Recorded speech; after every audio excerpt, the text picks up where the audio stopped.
এমডিএচ দম আলু, ডাল তড়কা এবং মাশরুম মশলা। এমডিএচ দিয়ে রাঁধলে খাবার হবে মজাদার। এমডিএচ আপনাকে সর্বদা নতুন স্বাদ দিতে প্রতিবদ্ধ।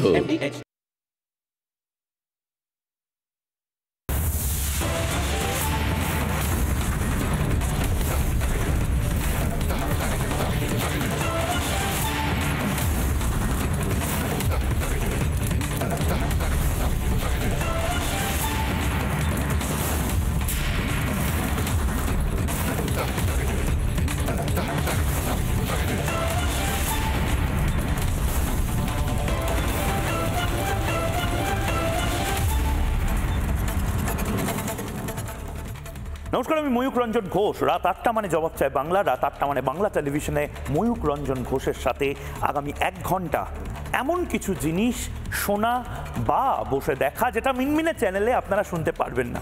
মিনমিনে চ্যানেল এটাও আপনাদের বলবে না কনফিডেন্সের সাথে, যেটা আমি লাগাতার বলে এসেছি বিগত ৩ মাস ধরে, যে এসআইআরটা হবেই। দাদা, যতই বাঙালি অস্মিতার রাজনীতি করুন, যতই বলুন যে বাইরের রাজ্যে নাকি বাঙালিদেরকে সবাইকে তাড়িয়ে দিচ্ছে, পুরোটা ডাহা মিথ্যে কথা যেরকম ছিল ঠিক সেভাবেই এসআইআর হবে না, হতে দেব না, এটাও ডাহা মিথ্যে কথা ছিল। একের পর এক আপনারা আপডেট দেখছেন, যেখানে নির্দিষ্টভাবে এসআইআর কেন হবে, কিভাবে তার সমস্ত প্রক্রিয়া শুরু হয়ে গেছে, সমস্ত কিছু আপনাদেরকে 24/7 অর্থাৎ 24 ঘন্টা ধরে আমরা রিপাবলিক বাংলায় দেখিয়ে যাচ্ছি। এবং আমি আজ একটু হলেও আপনাদের কাছে সামান্য হলেও একটু ক্রেডিট চাইব। মিনমিনে মিডিয়া যখন লাগাতার বলে গেছিল যে এসআইআর করতে দেবেন না মমতা বন্দ্যোপাধ্যায়, এসআইআর তো আদৌ হবে না, এটাও একটা নতুন পলিটিক্স, তৃণমূল কংগ্রেসের কথায় সুর মিলিয়ে মিনমিনে মিডিয়া যখন লাগাতার বলে গেছিল যে না এটা একটা ভয়ঙ্কর জিনিস হচ্ছে, ইত্যাদি ইত্যাদি ইত্যাদি, তখন আমরা দৃঢ়তার সাথে বলে গেছিলাম এটা খুব সহজ, খুব সাধারণ একটি জিনিস। যখন মমতা বন্দ্যোপাধ্যায় লোক খেপিয়ে গেছিলেন, মমতা বন্দ্যোপাধ্যায় মিথ্যাচার করে যাচ্ছিলেন, এসআইআর মানে নাকি সবাইকে বার করে দেওয়া, তখন আমরা ধরে ধরে আপনাদের সামনে কাগজ নিয়ে ডেটা নিয়ে বুঝিয়েছিলাম খুব সহজ জিনিস। এসআইআরে আপনি কেন, আপনার বাবা মা কেন, আপনার বাপ ঠাকুরদার নামও যদি থাকে ভোটার লিস্টে 2002 বা 3 সালে, তাহলে আপনি পুরোপুরি সুরক্ষিত। আর দ্বিতীয়ত, যারা এই মুহূর্তে বাংলাদেশে হিন্দুরা রয়েছে তাদেরকেও কেউ গলা ধাক্কা দিয়ে বের করে দিতে পারবে না। প্রবলেমটা শুধু একটাই, ভুতুড়ে ভোটার এবং রোহিঙ্গাদের নিয়ে, এদের বের করতে হবে এবং এদেরকে বের করা হচ্ছে। কিন্তু এই সমস্ত কিছু নিয়ে আজকে আমি কথা বলবো না। আজকে আমি খুব সিরিয়াস একটা বিষয় নিয়ে কথা বলবো। এসআইআর অতীত, মানে এসআইআর এর নিয়ে হচ্ছে কি হচ্ছে না কোনো টেনশনের নেই, এসআইআর হচ্ছে, কিন্তু এসআইআর করার পরেও নাম বাদ, ধরে নিন 65 লক্ষ 70 লক্ষ বা 1 কোটি নাম বাদ চলে যাওয়ার পরেও একটা টেনশন বোধহয় এই মুহূর্তে রয়েছে সনাতনীদের বেশি করে। তা হলো একটা বোধহয় অদ্ভুত স্ট্র্যাটেজি মমতা বন্দ্যোপাধ্যায় নিয়েছেন, যেখানে তার ভোট ব্যাংককে সুনিশ্চিত করতে আর বিজেপির যারা ভোটার তাদেরকে আটকানোর জন্য একটা কোনো স্ট্র্যাটেজি বোধহয় এবার পাড়ায় পাড়ায় জেলায় জেলায় নেওয়ার কথা মমতা বন্দ্যোপাধ্যায় বলছেন। এবং সেটা দিয়ে এই মুহূর্তে জবাব চায় বাংলাতে প্রথম যে ব্রেকিং নিউজটা, সে ব্রেকিং নিউজটা এই মুহূর্তে আপনাদের টেলিভিশনের পর্দায় আমি দেখাবো। খুব নির্দিষ্টভাবে ভুতুড়ে ভোটার যে বাদ যাচ্ছে, 100% বাদ যাচ্ছে, মমতা বন্দ্যোপাধ্যায় এটা স্পষ্ট বুঝে গেছেন। জেলায় জেলায় তৃণমূলের ভোট ব্যাংক বাঁচাতে একেবারে নির্দিষ্টভাবে নির্দেশ দেওয়া হয়েছে তৃণমূলের সর্বোচ্চ স্তর থেকে। সূত্রের খবর, জেলায় জেলায় প্রতিষ্ঠান বিরোধী ভোট যাতে বিজেপিতে না যায়, জেলায় জেলায় নির্দেশ দেওয়া হয়েছে আটকানোর জন্য বা সেই ভোটগুলোকে ভাগ করে দেওয়ার জন্য। মমতা বন্দ্যোপাধ্যায় থেকে একদম ডিরেক্টলি ইনফরমেশন এসছে জেলায় জেলায়। ভালো করে বুঝুন, ভালো করে বুঝুন মমতা বন্দ্যোপাধ্যায় আসলে কি চান। মমতা বন্দ্যোপাধ্যায় বোধহয় একটা কনফিডেন্স নিয়েই এবার ভোটে লড়তে যাচ্ছেন যে যতই সংখ্যালঘু সম্প্রদায়ের মানুষজন তার উপর ক্ষোভ বিক্ষোভ দেখা, কিন্তু 90% সংখ্যালঘু ভোট মমতা বন্দ্যোপাধ্যায় পাবেন। মমতা বন্দ্যোপাধ্যায় জানেন যে 60 লক্ষ ভুয়ো ভোটার, ফেক আধার কার্ড, ভোটার কার্ড দিয়ে যে ভোটগুলো রিগিংয়ের জন্য ব্যবহার হতো, সেই ভোটগুলো বাদ গেলেও জেতার সম্ভাবনা আছে। কিভাবে আছে?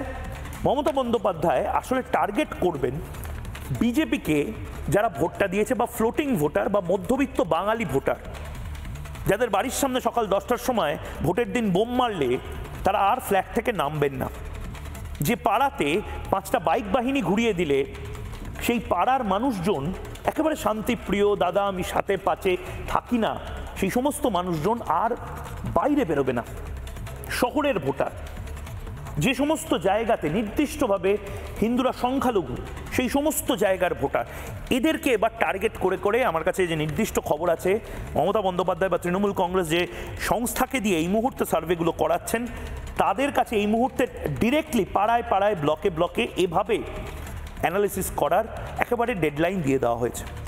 আমি একবার যদি দেখি, মানে দেখুন এখন মোটামুটি মেরে কেটে 6 মাস এবং তারপর ভোট, মেরে কেটে 6 মাস বা 24টা মতন সোমবার বা রবিবার বা মঙ্গলবার যে কটা দিন পাওয়া যায়, তারপরেই বিজেপিও কিন্তু বুঝে যাবে পরবর্তী মুখ্যমন্ত্রীকে, তৃণমূল কংগ্রেসও বুঝে যাবে, বামেরা তো বুঝবেই, কিন্তু মানুষ তারা কী পাবে? এখন যদি একবার আমি দেখে নিই যে কে কোথায় দাঁড়িয়ে আছে, আমি যদি ফুল ফ্রেম এই গ্রাফিক্সটা আপনাদের সামনে দেখাই, আমি কে কোন দলে চলে গেছে সেই কাটা ছেঁড়াতে যাচ্ছি না, কারণ বিধানসভায় 21-এর নির্বাচনের পরে যারা নির্দিষ্টভাবে ছিল বিজেপিতে তারাই এখনও নম্বরের নিরিখে বিজেপিতে আছে, তৃণমূলে যারা ছিল তারা তৃণমূলে রয়েছে। 2021-এর নিরিখে 213টি সিট পেয়েছিল তৃণমূল কংগ্রেস, 77টি সিট পেয়েছিল বিজেপি, আইএসএফ একটি এবং অন্যান্য বা কংগ্রেস মিলিয়ে 3টি সিট। অর্থাৎ ভালো করে বুঝুন, 294টি আসন, 294টি আসনের মধ্যে থেকে বিজেপিকে পেতে হবে মোটামুটি 150। ম্যাজিক ফিগার ক্রস করতে হবে এবং এই ম্যাজিক ফিগার যদি ক্রস করা যায় তবেই বিজেপি এখানে ক্ষমতায় আসবে। অর্থাৎ এই মুহূর্তে যদি ধরে নেওয়া যায় 77টি সিট, যেটা 77 নেই এখন বিজেপি, 70টি আছে, এই 70 থেকে বিজেপিকে অ্যাকচুয়ালি কিন্তু ডাবল সিট বাড়াতে হবে, দ্বিগুণ। এই দ্বিগুণ সিট বাড়ানোর পরে বিজেপি ক্ষমতায় আসছে কি আসছে না সেটা পরের ব্যাপার, কিন্তু মমতা বন্দ্যোপাধ্যায় কিন্তু অলরেডি নিজের খেলাটা শুরু করে দিয়েছে। কেন? আমি আরেকটা গ্রাফিক্স যদি এই মুহূর্তে ফুল ফ্রেমে আরেকটা গ্রাফিক্স যদি দেখাই, 2024-এর নিরিখে কোন দল কত লাখ ভোট পেয়েছে, 2024-এর নিরিখে কোন দল কত লাখ ভোট পেয়েছে, বিজেপি কত, তৃণমূল কত, এটা যদি একবার দেখাই, আনুমানিক ভোট সংখ্যা মোটামুটি দেখুন, বাংলাতে 6 কোটি আনুমানিক ভোট সংখ্যা, এর মধ্যে থেকে তৃণমূল কংগ্রেস 2,77,00,000 মতন ভোট পেয়েছে, বিজেপি পেয়েছে 2,33,00,000 মতন ভোট, বামেরা পেয়েছে 35 লক্ষ এবং কংগ্রেস পেয়েছে 28 লক্ষ। এইটাই সবচেয়ে সমস্যা, এই বামেদের ভোট, এরা ভোট কেটে কেটে কেটে কেটে তৃণমূলকেই সুবিধা করবে এবং তৃণমূলও বোধহয় বামেদের আরও বেশি অক্সিজেন দেবে, কারণ মমতা বন্দ্যোপাধ্যায় বুঝে গেছেন সংখ্যালঘু ভোট ব্যাংক মমতা বন্দ্যোপাধ্যায়ের অক্ষুণ্ণ থাকবে, ভোট কাটতে হবে সনাতনীদের এবং এই সনাতনীদের ভোটটা কেটে কেটে কেটে কেটে ছোট ছোট কম্পার্টমেন্টে ভাগ করে, এ বামপন্থী, এ শিডিউল কাস্ট, এ শিডিউল ট্রাইব, এ বাঙালি, এ বিহারি, এ গুজরাটি, এ অবাঙালি, এ পরিযায়ী, এইভাবে ভেঙে ভেঙে ভেঙে ভেঙে ভোটগুলোকে বিভিন্ন বাক্সে যদি ফেলে দেওয়া যায় তাহলেই মমতা বন্দ্যোপাধ্যায় নিজের যে ভোটের বাক্স সেটা পরিপূর্ণ হয়ে থাকবে। মমতা বন্দ্যোপাধ্যায়ের জন্য এই মুহূর্তে সবচেয়ে বড় জীবন কাঠি হলো হিন্দু ভোট ভাগ হয়ে যাওয়া। খুব নির্দিষ্টভাবে ময়ূকের প্রশ্ন ঠিক সেই জায়গা থেকে অতিথিদের কাছেও যাব এই একটাই ডিবেট লাইন নিয়ে। হিন্দুরা, ময়ূকের প্রশ্ন, হিন্দুরা ভোট না দিলে সুবিধা তৃণমূল কংগ্রেসের, হিন্দুরা ভোট না দিলে সুবিধা মমতা বন্দ্যোপাধ্যায় বা তৃণমূল কংগ্রেসের। একটি প্রতিবেদন দেখব, একটি প্রতিবেদন, যে প্রতিবেদনে খুব নির্দিষ্টভাবে দেখুন কয়েকটা জিনিস নিয়ে এবার ভাবতে হবে। প্রতিদিন লড়াই ঝগড়া তর্কাতর্কির মাঝে এই জিনিসগুলো আমাদের ভাবা দরকার, এগুলো মিনমিনে মিডিয়া বলবে না। এসআইআর তো হচ্ছে, কিন্তু তারপরে কি বিজেপির কর্মীরা বা যারা তৃণমূল বিরোধী, যারা সত্যি চান তৃণমূল সরকারটা চলে যাক, তারা তো মাঠে ময়দানে নামছেন, কিন্তু ঠান্ডা মাথায় স্ট্র্যাটেজিক্যালি কি নামা হচ্ছে? তৃণমূল কিন্তু স্ট্র্যাটেজিটা নিয়েই মাঠে নামছে, পাখির চোখ করে নামছে। এটা প্রতিবেদন এবং সরাসরি যাব তারপর অতিথিদের কাছে। রাজনৈতিকভাবে ওদের সাথে আমার সংঘাত থাকতেই পারে, বাট আমি নিশ্চয়ই কাউকে শূন্য হিসেবে দেখতে চাই না। বিজেপির ওদের একটা অংশ যদি ওরা আসতো ভালোই হতো বিজেপির থেকে। এই বামেদেরই গোড়া থেকে উপড়ে ফেলে 2011 সালে ক্ষমতায় এসেছে তৃণমূল। তখন বাংলায় বিজেপি টিম করে ধরছিল, বিধানসভায় একটিও আসন নেই, ভোটেও 4% কিছু বেশি। সে সময় বামেদের শক্তি ছিল তৃণমূলই। অবশ্য 2011-র পর সে অর্থে বিরোধী বামেদের সক্রিয় ভূমিকায় কখনোই দেখেনি বাংলার মানুষ। আজ 14 বছর পর বাংলায় প্রধান বিরোধী দল বিজেপি। 2011-র বামেরা আজ শূন্য থেকে মহাশূন্যে বিলীন হওয়ার পথে। সংখ্যায় বিপুল হলেও তৃণমূলের অবস্থা বিশেষ ভালো নয়। দুর্নীতিতে গলা পর্যন্ত ডুবে, গুন্ডামি করে মানুষের আস্থা হারিয়ে আজ কোন ঠাসা মমতা ব্যানার্জির দল। মমতার তোষণ রাজনীতি যখন মাত্রা ছাড়িয়েছে, তখন হিন্দু ঐক্য ক্রমশই শক্তিশালী হচ্ছে। কিন্তু তা বলে কি মমতা একা? একেবারেই নয়। তৃণমূলের দুঃসময়ে আড়াল থেকে মদত জোগাচ্ছে এক সময়ের শত্রু বামেরাই। সিপিএমকে একটিও ভোট নয়, এখন কোন ভোটে আপনি বয়স্ক সিনিয়র লিডারদের দেখবেন না, কারণ ওরা জানে আমরা লড়ছি ভোট কেটে তৃণমূলকে জেতানোর জন্য। যেখানে বিজেপির প্রতিদ্বন্দ্বী শক্তিশালী, সেখানেই ভোট কাটার অঙ্ক কষে বামেরা। এমনকি সংখ্যালঘু ভোট কাটতে আইএসএফকে ব্যবহার করে তারা। এভাবেই ভোট কেটে তৃণমূলকে জিতিয়ে আসছে বামেরা। মুখে অবশ্য গালমন্দ। বামেরা অবশ্য প্রকাশ্যেই বলে তাদের আসল শত্রু বিজেপি। পুরো সেটিং, ফুল সেটিং। সেলিম নিজে দেয় কিনা সন্দেহ আছে। ওরা তৃণমূলকে ভোট দেয় বিজেপিকে হারানোর জন্য, হিন্দু ভোটটা খায়। বাংলায় মানুষ এখন তৃণমূলের থেকে পরিত্রাণ চায়, কিন্তু চাইলেই তো হলো না। নিজের নাক কেটে পরের যাত্রা ভঙ্গ করতে বামেরাও বসে আছে। হরগোবিন্দ দাস, চন্দন দাসরা পরে মরুক। তৃণমূলের ছোড়া বোমায় তামান্নার মতো আরও সিপিএম পরিবার ছাড়খাড় হলেও মাথায় বসে থাকা বাম ফ্রন্ট নেতৃত্বে কিছু যায় আসে না। তারা ব্যস্ত আড়াল থেকে বাংলায় তৃণমূলকে সাহায্য করতে। প্রতিটা ভোটের আগেই তৃণমূলের হাতে মার খায় বামেরা।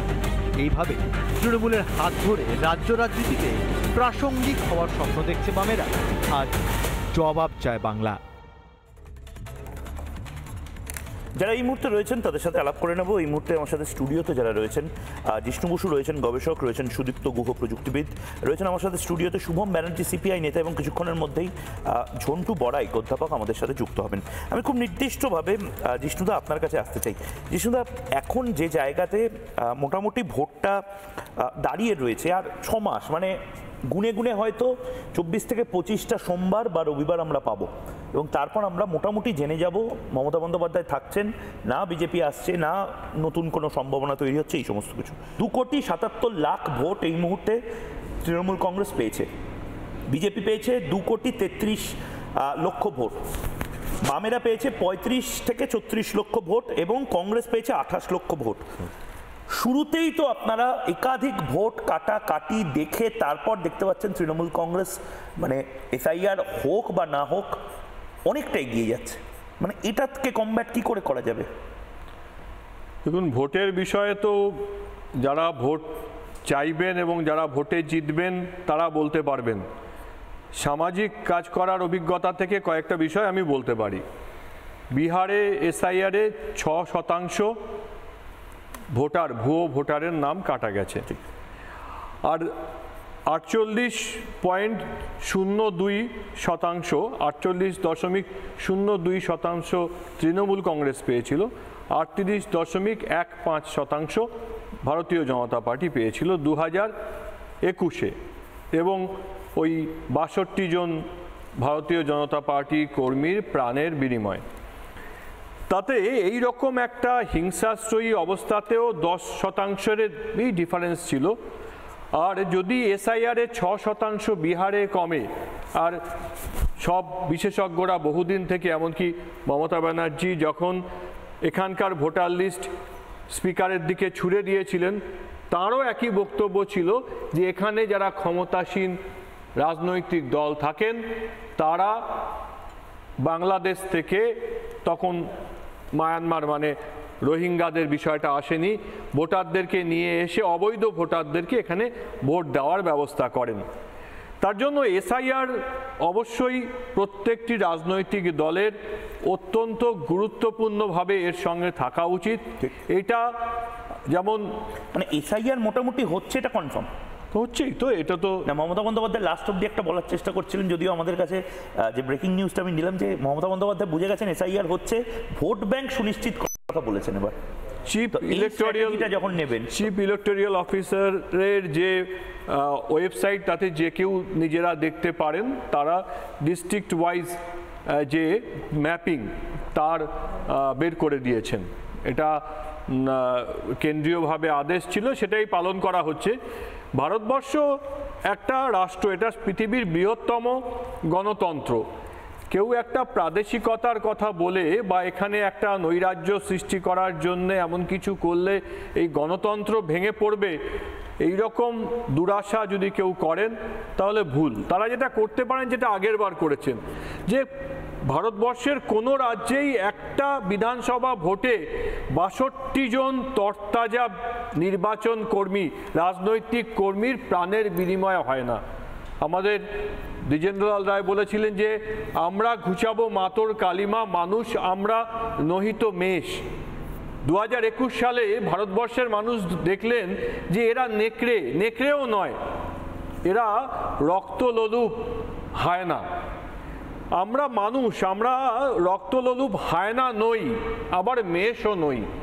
সেইটা কিন্তু আমার মনে হয় যে প্রত্যেকটি রাজনৈতিক দলের সতর্কভাবে এই এসআইআরের সময় এই নির্বাচনটা যাতে ভারতীয় গণতন্ত্রের পবিত্রতা বজায় থাকে তার জন্য সচেষ্ট হওয়া প্রয়োজন। বেশ বেশ, আমি শুভমের কাছে যাব। শুভম, নির্দিষ্টভাবে এসআইআর, দেখো আগেও এসআইআর হয়েছে, এখনও এসআইআর হচ্ছে, তোমরা বুঝতে পেরেছিলে যে এসআইআরকে ঠেকানো যাবে না, তাও যেভাবে ওয়াকফ, যেভাবে বিভিন্ন কিছু নিয়ে বাজার গরম করছে সাধারণত বিরোধীরা, সেরকমভাবে একটা করার চেষ্টা হয়েছিল।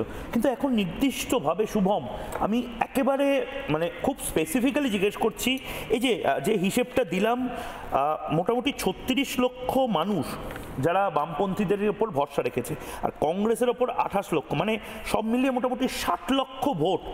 এই ৬০ লক্ষ ভোটের মধ্যে মেজরিটি হিন্দু রয়েছে, তাদের ভোট তোমরা হয় ঘেটে দিচ্ছ বা কেটে দিচ্ছ, এবং এটা করে আলটিমেটলি সুবিধা পাইয়ে দিচ্ছ তৃণমূল কংগ্রেসকে। এবারের ভোটটায় তোমাদের ভূমিকা কি থাকবে? তুমি প্লিজ বলো না যে আমরা তৃণমূল বিজেপি দুজনকেই হারাতে চাই। তৃণমূলকে হারাতে চাও কি চাও না? প্রথম কথা হচ্ছে, বামপন্থীদের কাছে রাজনৈতিকভাবে দেশে সবথেকে বড় শত্রু বিজেপি।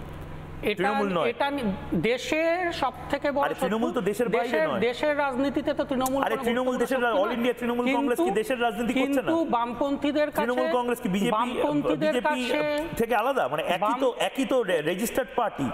মানে আপনি কি বলছেন যে তৃণমূল আর বিজেপি এক? যেটা আমি তো বলছি সিপিএম, তৃণমূল, বিজেপি সব এক। তার কারণ হচ্ছে ভারতবর্ষের ইলেকশন কমিশনের রেজিস্টার্ড পার্টি এগুলো বাংলাদেশের আওয়ামী লীগের মতন বাংলাদেশের পার্টি নয়। সেটা বলতেই পারেন, কারণ সবথেকে বেশি তো বিজেপির সাথে একসাথে তো সরকার চালিয়েছে বা জোট করেছে, একসাথে নির্বাচন লড়েছে, একসাথে মন্ত্রিসভা শেয়ার করেছে তো তৃণমূলই। আরএসএস এর নেতা এখানে বসে আছেন, আরএসএস তো মমতা ব্যানার্জিকে দুর্গা মনে করেছেন। সুতরাং তৃণমূল বিজেপি যে এক, যেটা আমরা বলি সেটা আপনি কিন্তু এখনো আমি একটা কথা বুঝলাম না, যে ভারতে তোমাদের শত্রু হচ্ছে বিজেপি। দেশের রাজনীতিতে সবথেকে বড় শত্রু বিজেপি, এটা বামপন্থীরা মনে করে। তাহলে তোমরা ভোটে তোমরা বলো না বিধানসভা ভোটে, সুতরাং বিধানসভা ভোটে নরেন্দ্র মোদীকে হারানো যাবে না। আমি বলিনি ময়ূক, তার মানে তোমরা তৃণমূলকে ট্যাসিট আন্ডারস্ট্যান্ডিং এ জেতাতে চাও। আমি বলিনি ময়ূক দা। সুতরাং রাজ্যে বিধানসভা ভোটে এই তৃণমূল বিগত বছরগুলোতে যে স্তরের প্রাতিষ্ঠানিক দুর্নীতি করেছে, বাংলার ভবিষ্যৎ প্রজন্মের বা এই আজকের যে ইয়ং জেনারেশন তাদের ভবিষ্যৎ যেভাবে ধ্বংস করেছে, সুতরাং রাজ্যকে বাঁচাতে গেলে, রাজ্যের মানুষকে, রাজ্যের ইয়ং জেনারেশনকে বাঁচাতে গেলে তৃণমূলকে 26-এ সরাতেই হবে। কিন্তু একই সাথে প্রচণ্ড কেয়ারফুল থাকতে হবে যাতে কোনোভাবেই বিজেপির মতো শক্তি, যারা আমাদের রাজ্যে কোনোদিন ক্ষমতায় আসেনি, আমাদের রাজ্যের মানুষ কোনোদিন ভাবতে পারেনি যে এই রাজ্যে বিজেপি ক্ষমতায় আসতে পারে, সেই রকম একটা ভয়ঙ্কর শক্তি আরএসএস বিজেপি যাতে আমাদের রাজ্যে এই তৃণমূলের বিরুদ্ধে যে ইনকামবেন্সি, তৃণমূলের বিরুদ্ধে যে মানুষের যে ব্যাপক মত, তার সুবিধা নিয়ে কোনোভাবে যাতে আমাদের রাজ্যে বিজেপির মতো শক্তি ক্ষমতায় না আসতে পারে সেটা আমাদের কেয়ার। আমি একটা প্রশ্ন করব, আরএসএস এর কে মমতা ব্যানার্জিকে দুর্গা বলেছিলেন? আরএসএস এর নেতারাই বলতেন, এবং আরএসএস এর যে আপনাদের যে পত্রিকা, আরএসএস এর আপনাদের পত্রিকাতেই তো মমতা বন্দ্যোপাধ্যায়কে দুর্গা বলা হয়েছিল। কোনো পত্রিকায় বেরোয়নি। দ্বিতীয়ত আরএসএস এর পদাধিকারী কেউ বলেননি আরএসএস এর একটা অনুষ্ঠানে। আমি সেটা জিজ্ঞেস করছি কে বলেছিলেন। আমি অনুরোধ করব, অনুষ্ঠানে যেটা বলছেন বলুন। আমি অনুরোধ করব পরের বার যখন বলবেন একটু দেখে আসবেন আরএসএস এর কেউ বলেছিলেন কিনা। আমি আবার বলছি আরএসএস এর কেউ বলেননি। তাহলে কে ছিলেন একটু বলুন। কেউ ছিলেন না। আপনাদের আরএসএস এর পত্রিকাতে তো মুখপাত্রই তো বেরিয়েছে। আরএসএস এর মুখপাত্রই বেরোয়নি। সেই বক্তব্য তো আরএসএস। আবার যেটা মনে হয় যে একটা কিছু বলার আগে, যেহেতু অত্যন্ত শিক্ষিত একজন প্রতিনিধি হিসেবে আমি বলছি যে সেই সম্মান দিয়েই বলছি, পরবর্তী ক্ষেত্রে এই কথাটা বলার আগে যে আরএসএস দুর্গা বলেছে, ঠিক কে বলেছেন সেইটা জেনে আসার দরকার। তুমি আজকে বলতে পারলে না। আরএসএস এর প্রধান মোহন ভাগবত তিনি যখন বিগত দিনে কলকাতায় এলেন তখন তিনি তো বলেছেন যে কোনোভাবেই যাতে বামপন্থীরা ক্ষমতায় না আসে সেই ব্যাপারে আমাদের সচেতন থাকতে হবে। তার থেকে তৃণমূল ক্ষমতায় থাকুক, কিন্তু কোনোভাবে বামপন্থীরা যাতে পশ্চিমবঙ্গে ক্ষমতায় না আসতে পারে সে ব্যাপারে সচেতন থাকতে হবে। এটা তো মোহন ভাগবত বলেছেন, আমরা তো টিভি পর্দাতেও শুনেছি। এইখানের যে শাসন চলছে সে বিষয়ে মোহন ভাগবতজি একাধিকবার বলেছেন যে এই নৈরাজ্য, এই হিংসা, এটার অবসান হওয়া উচিত। 21-এর আগেও বলেছেন, পরেও বলেছেন। এটা সম্পূর্ণ ভুল কথা। জিষ্ণুদা, বামেরা তো এখন শূন্য হয়ে গেছে। উনি কেন তাহলেও বলছেন যে রাজ্যে যাতে কোনোভাবে বামেরা ক্ষমতায় না আসে? বামেদের ক্ষমতার কথা হয়নি। দেখুন, কেন বলছেন? বাম দুটো বিষয় আছে। কালচারাল মার্কসিজম ভারতীয় গণতন্ত্রের বিরুদ্ধে, মানে আপনি সিপিআই পার্টি করেন আপনারও বিরুদ্ধে, যিনি সিপিএম করেন কালচারাল মার্কসিজম তাদেরও বিরুদ্ধে, কারণ ভারতীয় গণতান্ত্রিক বহুদলীয় গণতন্ত্রকে কালচারাল মার্কসিজম বিশ্বাসই করে না। কালচারাল মার্কসিজম, কালচারাল ওয়ার, এটা একটা সেপারেট বিষয়। এটা একটা সেপারেট বিষয়। এটার মধ্যে আমি ঢুকতেই চাইছি না। সাধারণ মানুষ সবাই এই বিষয়টা বুঝবেন কিনা সেটা নিয়ে একটা সন্দেহ থেকে যায়। সহজ বিষয়। যেটা মানুষ, আমার রাজ্যের সমস্ত জনগণ যে বিষয়টা বুঝবেন সেটা হচ্ছে আরএসএস এর নেতারা রাজ্যে এলে এখনো পর্যন্ত বলেন সেটা হচ্ছে বামপন্থীরা যাতে ক্ষমতায় না আসে। আরএসএস এর নেতারা বরাবর বলে এসছেন যে মমতা বন্দ্যোপাধ্যায়ের সাথে সুসম্পর্কের কথা, এবং আজকে এত বড় দুর্নীতি মমতা বন্দ্যোপাধ্যায়, অভিষেক বন্দ্যোপাধ্যায় তারা জড়িত, এটা রাজ্যের সমস্ত মানুষ বলার পরেও আজকে যে আরএসএস এর হাত মমতা বন্দ্যোপাধ্যায়ের মাথার ওপর আছে বলেই আজকে মমতা বন্দ্যোপাধ্যায়কে এসএসসি দুর্নীতিতে জিজ্ঞাসাবাদ পর্যন্ত করা হলো না। সম্পূর্ণ ভুল কথা। একাধিকবার আরএসএস এর শীর্ষ নেতৃত্ব এই রাজ্যে হিন্দুদের ওপরে এত হিন্দু বিদ্বেষী সরকার স্বাধীনতার পরে কখনো আসেনি, একাধিকবার বলা হয়েছে। এত দুর্নীতিগ্রস্ত সরকার কখনো হয়নি, একাধিকবার বলা হয়েছে।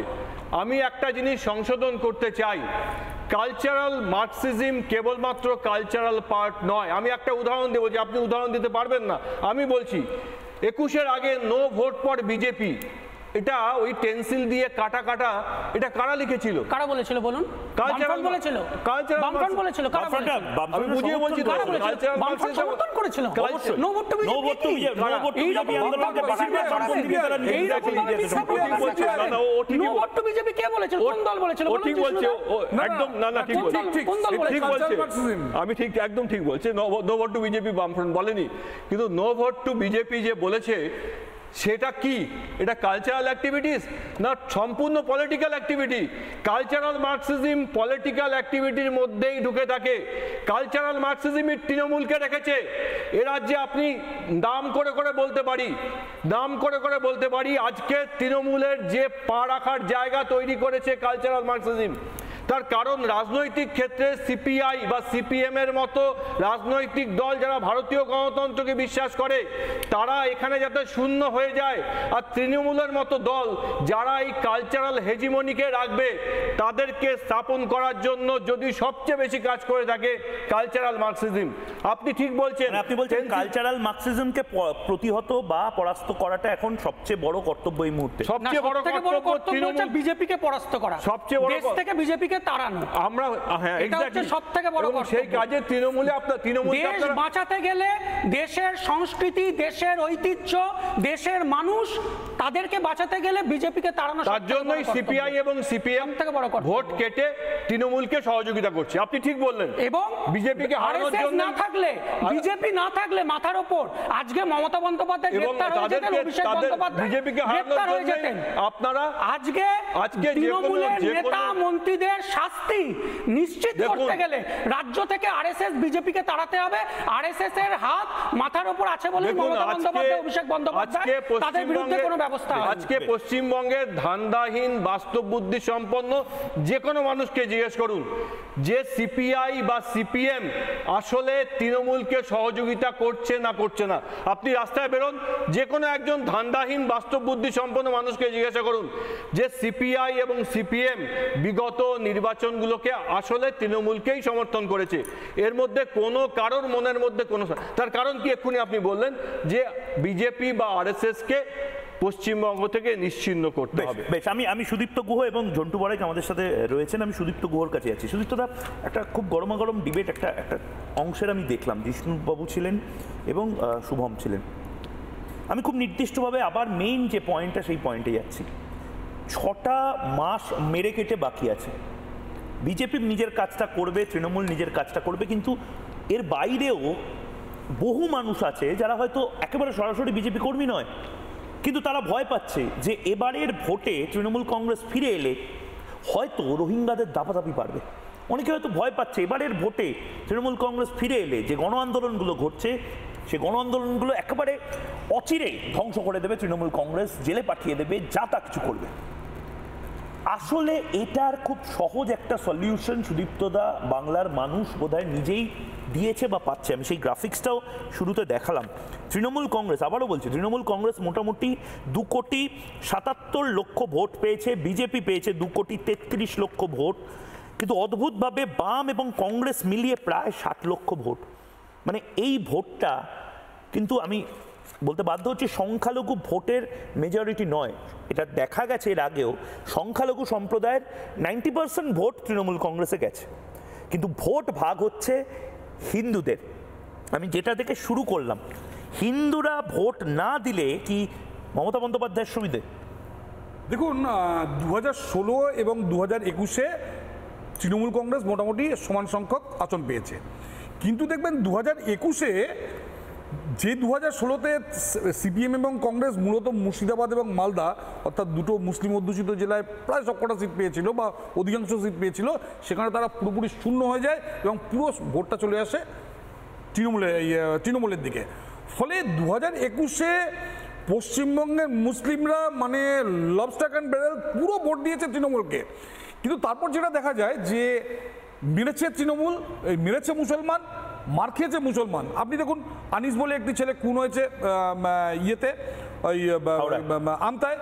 পরবর্তীকালে বাগতুইতে দেখুন একটা বড় পরিবারকে তারা মানে পুরো শুইয়ে দিয়েছে একদম।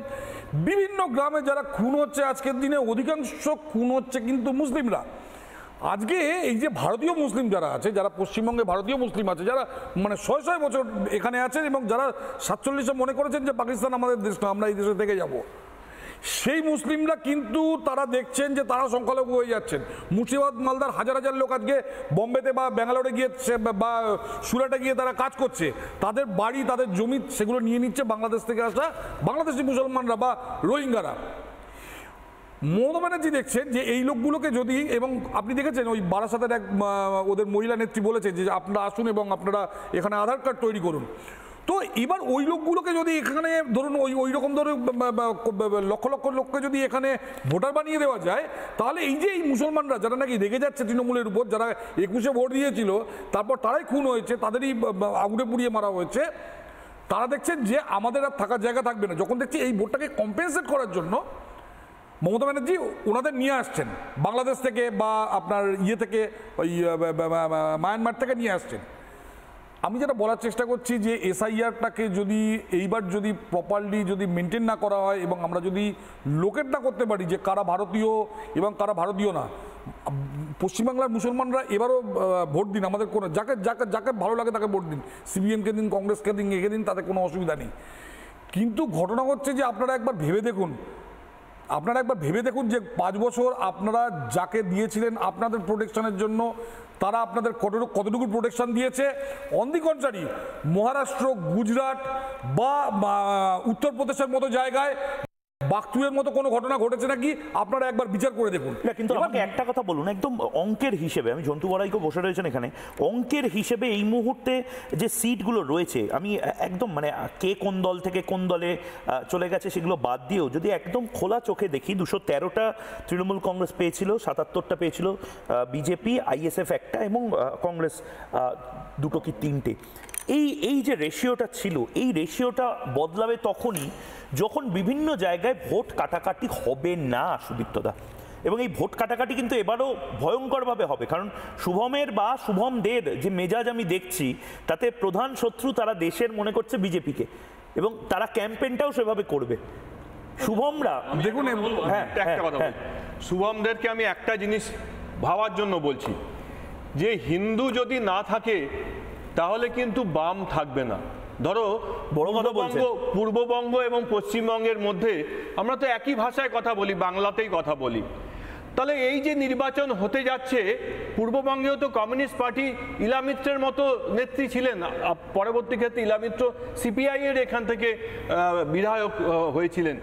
তা পূর্ববঙ্গে এপারে চলে এসেছিলেন, বাধ্য হয়ে চলে এসেছিলেন, সেটা অন্য প্রসঙ্গ। কিন্তু আজকে পূর্ববঙ্গে কি কমিউনিস্ট পার্টি আছে? আমি বলছি বাংলাটাকে বাঁচান, পশ্চিমবাংলায় হিন্দুদের থাকতে দিন। পশ্চিমবঙ্গে যদি হিন্দুদের না থাকতে দেন তাহলে কমিউনিস্ট পার্টিও এখানে থাকবে না। এখানে যদি এইবারে আবার এই সরকার আসে, তৃণমূল কংগ্রেস আসে, তাহলে হিন্দুরা এখানে থাকতে পারবে না। আর হিন্দুরা যদি এখানে না থাকতে পারে, সিপিআই সিপিএমও থাকতে পারবে না। সুদীপ্তদা, আচ্ছা শুভম বলে নিই, তারপরে আমি সুদীপ্তদার কাছে যাবো। বাংলাদেশের কমিউনিস্ট পার্টির বা বাংলাদেশের সমাজতান্ত্রিক দলের আসন নাও থাকতে পারে, কিন্তু যখন বাংলাদেশে যারা সংখ্যালঘু অর্থাৎ হিন্দু, তাদের উপর যখন আক্রমণ নেমে এলো, তখন সব থেকে বেশি পথে যেমন বাংলাদেশের জীবনে কখনো কমিউনিস্ট কখনো দেখিনি। মিথ্যে কথা। কোনোদিন আমরা কখনো দেখিনি। আপনারা গতকালকেও প্যালেস্টাইনের জন্য করেন, আপনারা প্যালেস্টাইনের জন্য করেন, আপনারা প্যালেস্টাইনের জন্য করেন, বাংলাদেশের হিন্দুর জন্য কখনো করেন না, কোনোদিন করেন না। কমিউনিস্ট পার্টি না থাকে, আপনারা প্যালেস্টাইনের জন্য করেন। মিথ্যে কথা বলেনি। যদি আমাদের একটা উত্তর দিন, আপনারা গত 77 বছরে একবার বাংলাদেশের যে হিন্দুরা আছে তাদের জন্য রাস্তায় নেমেছেন? সব থেকে একদিনও নামেননি। প্যালেস্টাইনের জন্য নেমেছেন।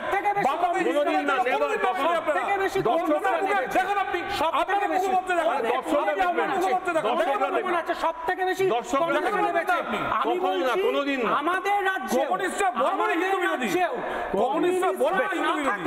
কমিউনিস্টরা না থাকলে ধর্মীয় প্রশ্নে, জাতিগত প্রশ্নে এই যে দুর্বল তাহলে চীনে আপনারা কেন মুসলমানদের ওই রকম অত্যাচার করে খুন করছেন সেটা বলুন। আপনারা সংখ্যালঘুদের নাকি আপনারা সাপোর্ট করেন? চীনে লক্ষ লক্ষ মুসলমানদের খুন করছেন আপনারা।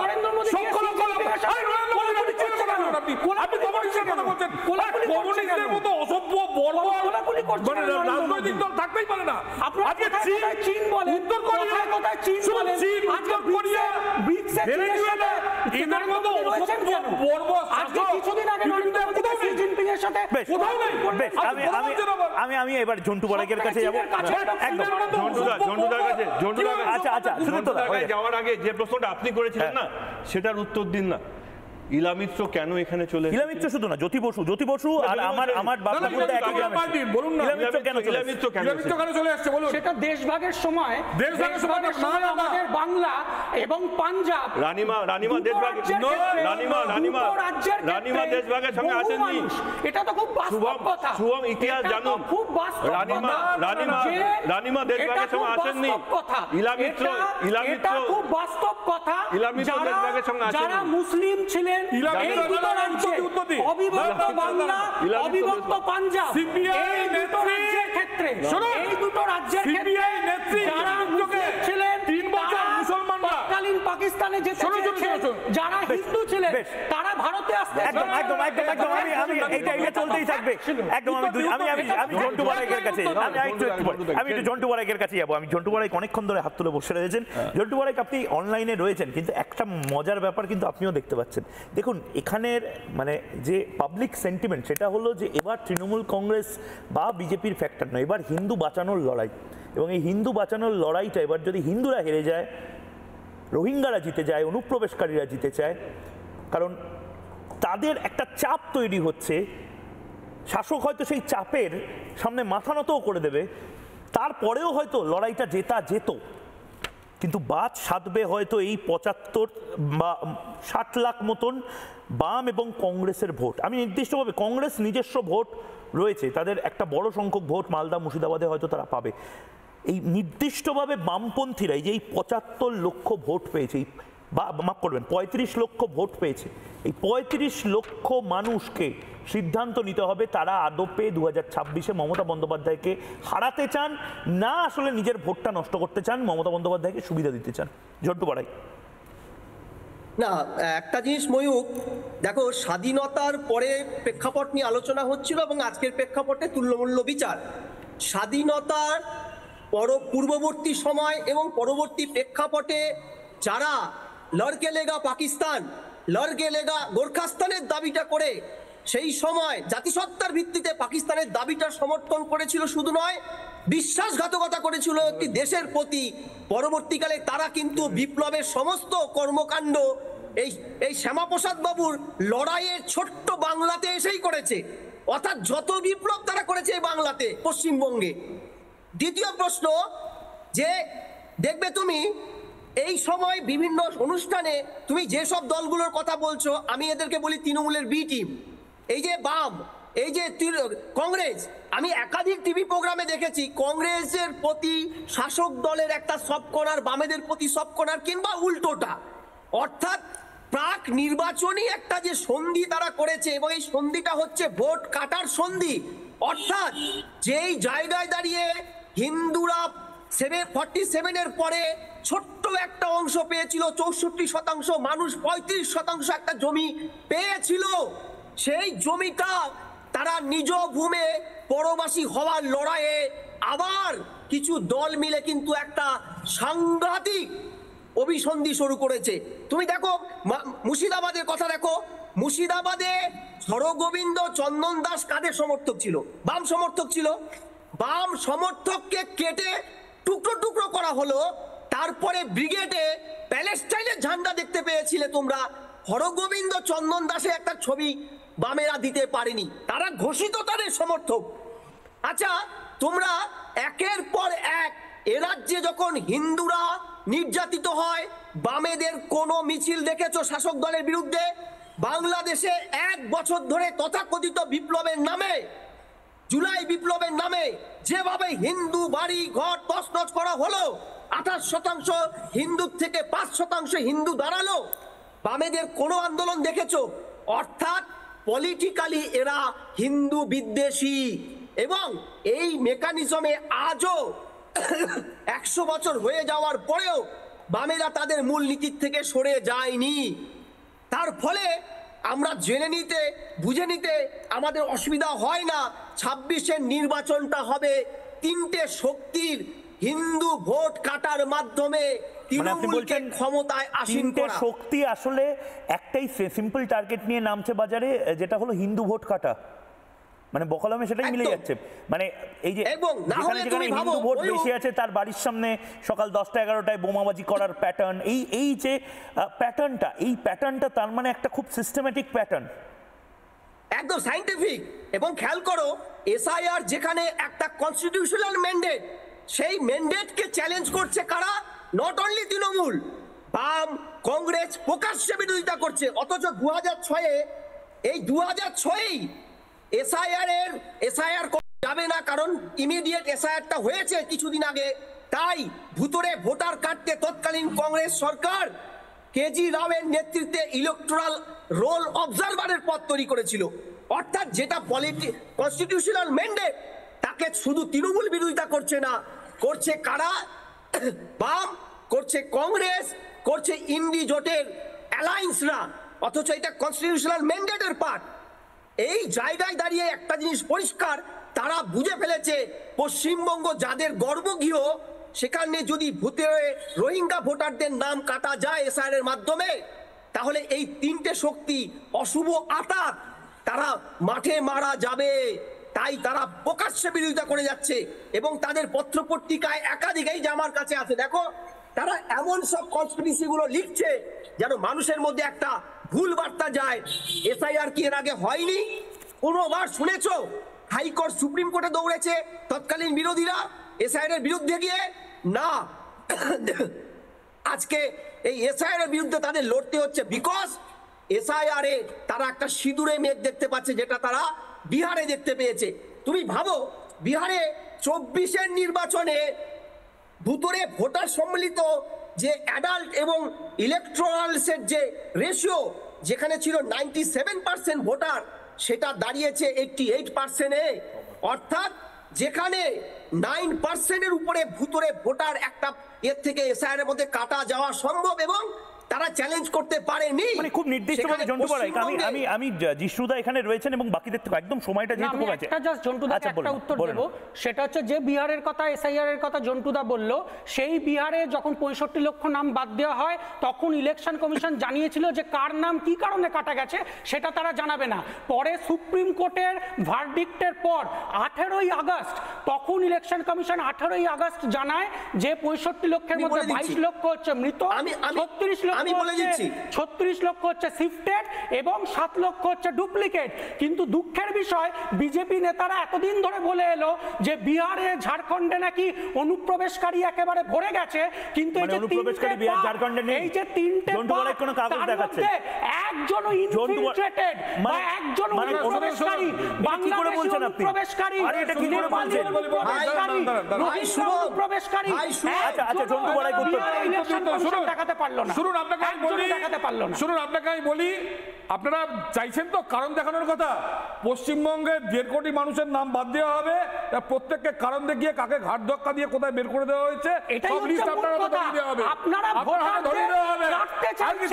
আপনারা দেশের মানুষের ভোটাধিকার কেড়ে নিতে চাইছেন। রোহিঙ্গা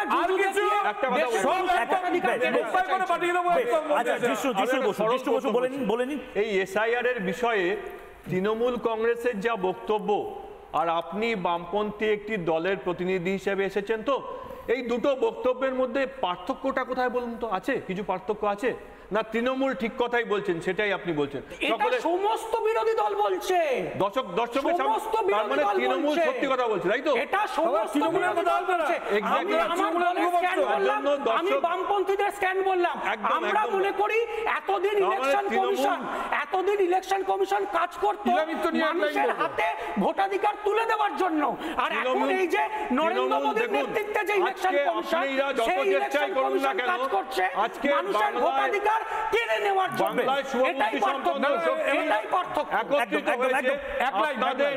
জন্টু বড়াই, আমি জন্টু বড়াইকে হাত তুলছিলেন। জন্টু বড়াই এসআইআর নিয়ে যে কথাগুলো বলে দিলেন, বাংলাতে তো এসআইআর হচ্ছে, তো এই কথাগুলোকে তো জাস্টিফাই করতে হবে। এটা কনস্টিটিউশনাল ম্যান্ডেট হতে বাধ্য। এসআইআর নামটাই আগে ছিল না, আইআর ছিল, এসএসআর ছিল, আইআর ছিল। আচ্ছা, এসআইআর জিনিসটাই সিপিআইএম নামটাও ছিল না আগে, সিপিআই ছিল।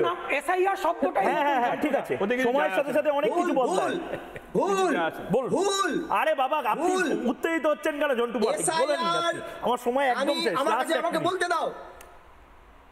আমাকে বলতে দাও। বলুন। এসআইআর এই টার্মিনোলজিটা ভারতবর্ষের সংবিধানের 324 নম্বর ধারা 6 উপধারায় স্পষ্ট লেখা আছে, পার্সিয়াল, পুরোপুরি fulfilment of any criteria. SIR A commission এবং আইআরওর মাঝখানে কোন রকম তৃতীয় কোনো দায়বদ্ধ অথরিটি থাকে না। দ্বিতীয় 2003-4 যে এসআইআরটা হয়েছিল, ভালো করে দেখো, there is no any cause, কোনো ম্যান্ডেট কজ দেখানোর দায়বদ্ধতা নির্বাচন কমিশনের নেই। ঠিক সেরকম কনস্টিটিউশনে লেখা আছে ইলেকশন কমিশন স্বশাসিত সংস্থা, সেই অটোনমিটাই তো আপনারা রাখলেন না। ইলেকশন কমিশন এখন মোদির সংস্থা হয়ে গেছে। 30 সেকেন্ড দেখো, তোমাদের সব কিছু নিয়ে প্রবলেম। 30 সেকেন্ড। ওনাদের নেত্রী একটু আগে কথা হচ্ছিল না, ইলামিত্র আমাদের দেশে যেমন ভূমি সংস্কার করে ওনারা আমাদের পশ্চিমবঙ্গের 50% জমি মুসলমানদের দিয়ে দিয়েছে। রাজশাহীতে সেই আন্দোলন 50-এর দশকে শুরু করেছিলেন। ইলামিত্রকে ওই দেশে জেলে ঢুকিয়ে 3 বছর চূড়ান্ত অত্যাচার, ইনক্লুডিং মানে যাচ্ছে তাই করে ছেড়ে দেওয়া হয়েছে ইলামিত্রকে। এদেশে এসে মানে কমিউনিজম এমন একটা মেন্টাল রোগ, উনি এদেশে এসে আবার শুরু করলেন, করে সেই মুসলমানদের জমি পাওয়ানোর জন্য আন্দোলন শুরু করে হিন্দুদের পথে বসিয়ে দিলেন। আমার সময় একেবারে শেষ, কিন্তু এসআইআর হচ্ছেই, এবং তার পাশাপাশি এসআইআর হওয়ার পরেও একটা টেনশন কিন্তু থেকে যাচ্ছে। টেনশনটা হলো মমতা বন্দ্যোপাধ্যায়, যে খবরটা আমি প্রথমেই শুরুতেই একদম ব্রেক করলাম, জেলায় জেলায় বার্তা চলে গেছে, ভোট ব্যাংক সুনিশ্চিত করো, আর বিজেপিকে যারা ভোট দিয়েছে, যে ফ্লোটিং ভোটাররা আছে, তাদের যাতে ভোট না দিতে পারে তার ব্যবস্থা শুরু করো। কিভাবে কমব্যাট করবে বিজেপি, বা সাধারণ মানুষকে এই লড়াইটা জিততে পারবে, তার জবাব চায় বাংলা। ছোট্ট বিরতির পর ফিরে আসছি, সঙ্গে থাকুন।